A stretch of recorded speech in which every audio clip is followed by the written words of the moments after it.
Selamat siang teman-teman, selamat siang Bapak dosen.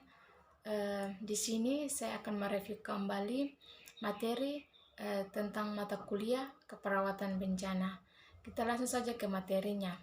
Yang pertama itu konsep bencana.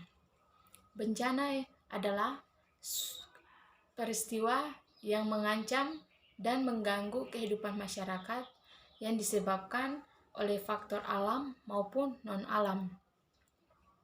Jadi bencana alam adalah bencana yang disebabkan oleh alam. Contohnya tsunami dan gempa bumi, banjir, tanah longsor, dan bencana alam yang lainnya. Di sini juga ada 3 pengelompokan bencana. Yang pertama itu bencana geologi, bencana alam, dan bencana meteorologi. Bencana alam seperti yang saya jelaskan tadi, itu bencana yang disebabkan oleh alam, serta bencana geologi. Bencana geologi ini sama juga dengan bencana alam, yaitu terjadinya gempa bumi, tsunami, tanah longsor, banjir, dan bencana-bencana yang lainnya. Sedangkan bencana meteorologi ini yaitu sama juga dengan bencana alam dan bencana geologi. Banjir, angin topan, banjir bandang, kekeringan, dan air pasang surut. Air pasang surut ini yang pastinya itu terjadi di laut. Itu terjadi karena fenomena alam. Berikutnya ini ada pun pandangan-pandangan ilmu pengetahuan mengenai bencana. Pandangan ilmu pengetahuan alam. Pandangan ini menganggap sebagai unsur lingkungan yang membahayakan kehidupan manusia.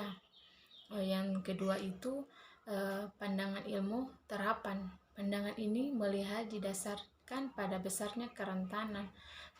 Jadi didasarkan pada besarnya kerentanan, yaitu contohnya itu seperti perumahan-perumahan yang dekat di pemukiman air laut.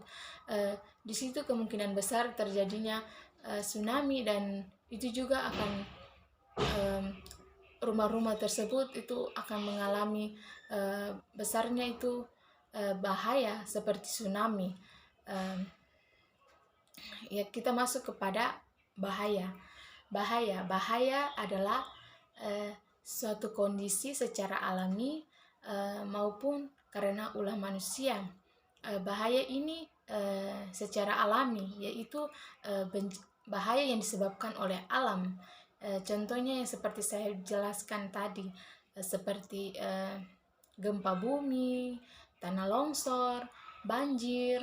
Sedangkan ulah manusia itu kita lihat banyak contoh. Itu seperti di industri-industri besar itu terjadi kecelakaan-kecelakaan karena keteledoran daripada manusia. Yang berikut itu kerentanan. Kerentanan ini yaitu tingkat di mana sebuah masyarakat atau daerah geografis yang berpotensi atau rusak, terganggu oleh dampak bahaya karena dekat dengan daerah-daerah berbahaya atau daerah rawan. Kita lanjut. Adapun resiko di mana timbulnya akibat buruk, kemungkinan kerugian besar seperti hal-hal kematian, luka-luka pada manusia, kehilangan dan kerusakan harta benda, gangguan kegiatan mata pencarian. Jadi orang-orang atau manusia-manusia itu tidak bisa melakukan mata pencarian karena bencana yang terjadi. Kemudian itu kerusakan lingkungan yang ditimbulkan oleh bencana tersebut. Kita masuk kepada kapasitas. Kapasitas ini kemampuan potensial sesungguhnya yang di dalam masyarakat untuk menghadapi bencana lewat berbagai sumber daya manusia atau materi untuk membantu pencegahan dan tindakan yang efektif. Kita masuk kepada bencana dan pembangunan. Bencana ini suatu gangguan serius terhadap keberfungsian suatu masyarakat, sehingga menyebabkan kerugian yang meluas pada kehidupan manusia dari segi materi, ekonomi, dan lingkungan. Terus kerentanan masyarakat. Yang pertama itu komunitas pertanian di perdesaan. Jadi kemungkinan besar itu pertanian yang di pedesaan itu akan sangat mengalami kemunduran atau mengalami kerugian. Terus komunitas industri baru di perkotaan. Adapun komunitas terasing dan terpencil, komunitas tertekan dan bermasalah. Iya, jadi di sini juga ada pembangunan.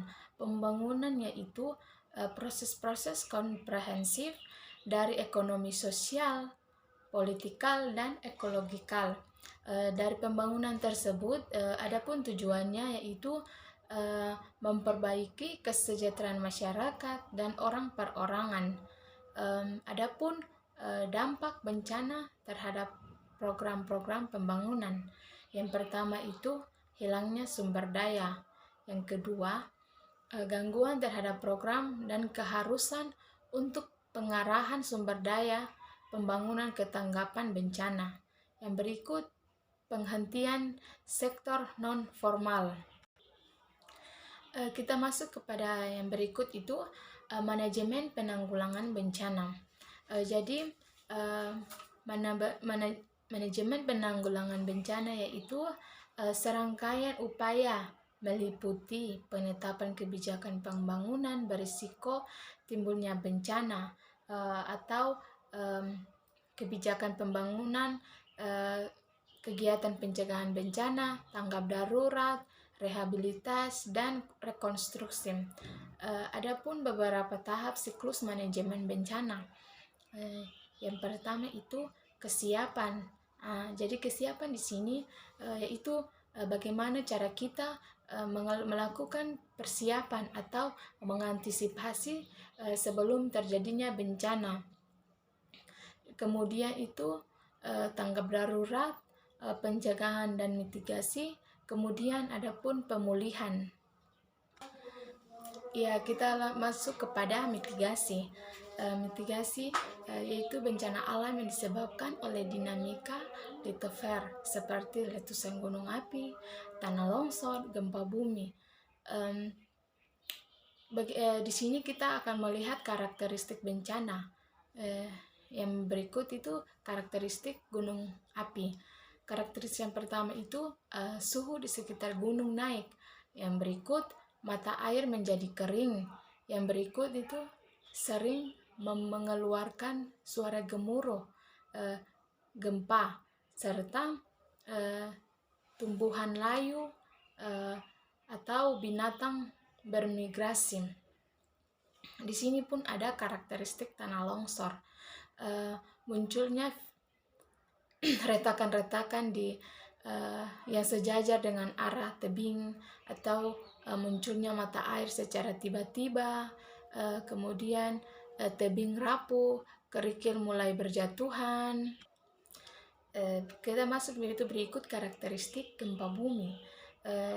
Adapun karakteristiknya yang pertama itu lokasi kejadian tertentu berpotensi ulang, belum dapat diprediksi, tidak dapat dicegah, tetapi kerugian dapat dikurangi. Yang berikut karakteristik banjir.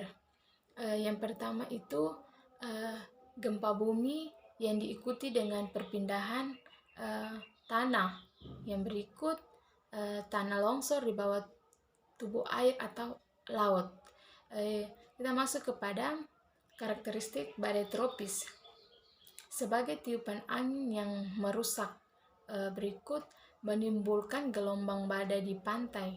Yang berikut meningkatkan jumlah curah hujan. Kita masuk kepada materi yang berikut, itu adaptasi bencana alam. Di sini bagaimana kita menganalisis adaptasi penanggulangan bencana. Yang pertama itu adaptasi dalam bidang ekonomi, dalam bidang kesehatan, dalam ketersediaan air, dan adaptasi terhadap wilayah perkotaan yang sering dilanda banjir. Di sini juga dilakukan usaha pengurangan risiko bencana. Yang pertama itu pembuatan peta risiko bencana. Kedua, pengenalan dan pengkajian ancaman bencana. Yang ketiga itu penggambaran bencana. Jadi adapun sistem peringatan dini bencana itu sistem peringatan dini bencana alam. Yang berikut itu mengidentifikasi sebaran daerah rawan bencana alam di Indonesia. Mungkin di sini sampai di sini saja materi yang saya sampaikan. Saya mengucapkan terima kasih banyak dan semoga videonya bermanfaat.